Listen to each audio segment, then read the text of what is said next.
I'm going to talk to you about your Brightpath Assessment Task.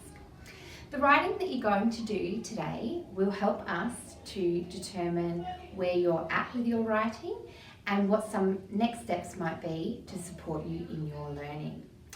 Today's writing task is a narrative.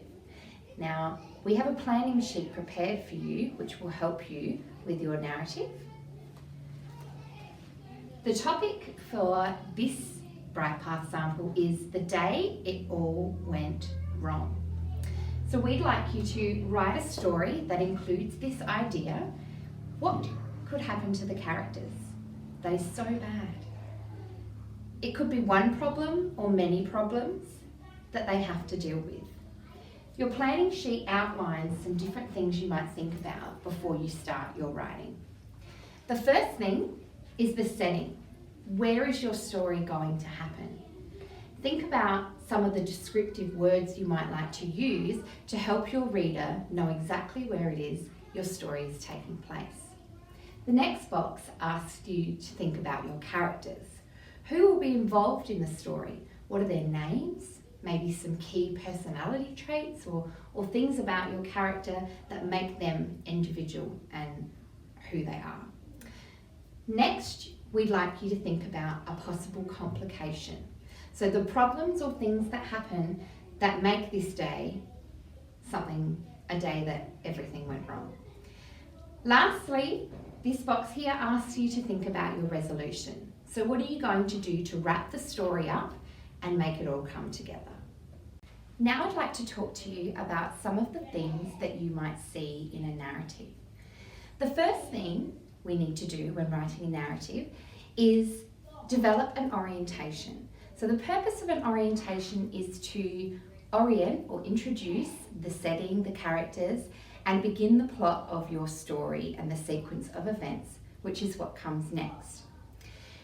Your sequence of events need to be organised to flow in a way that leads up to the complication, where your character can encounter an issue or a problem they need to solve, and then your resolution is what comes next, and that's where you resolve the issue or the instances of problems that have occurred during the story, and you wrap it up to have everything resolved to ensure that the reader sort of feels as though they are comfortable with the way the story has ended.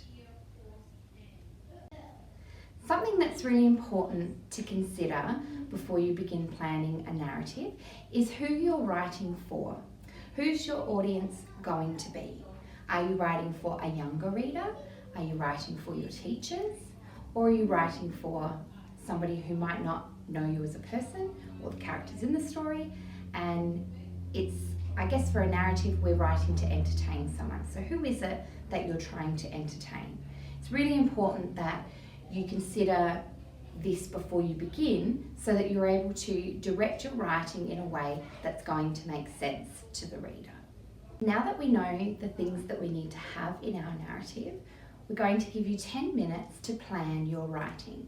So I don't want you to start writing your whole story yet. I want you to think about those 4 things that we talked about from the planning page and spend 10 minutes thinking and writing down some of your ideas.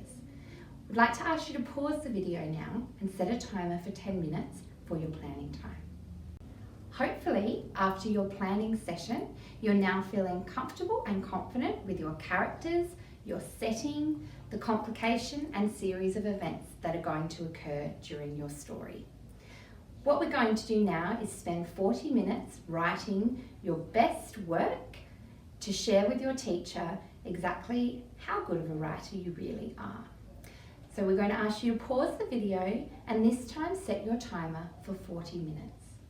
Now that your writing time is up, we'd like to ask that you spend the next 5 minutes editing your work. Go through, read to see if it makes sense, check if you've missed any capital letters or full stops. Are there any spelling words that you might want to alter? And after that 5 minutes is up, that's the end of your Brightpath writing task. Now that you've finished your Brightpath writing sample, we'd like to ask that you either scan or email it to your teacher, drop it into the school, or send it to our school email address.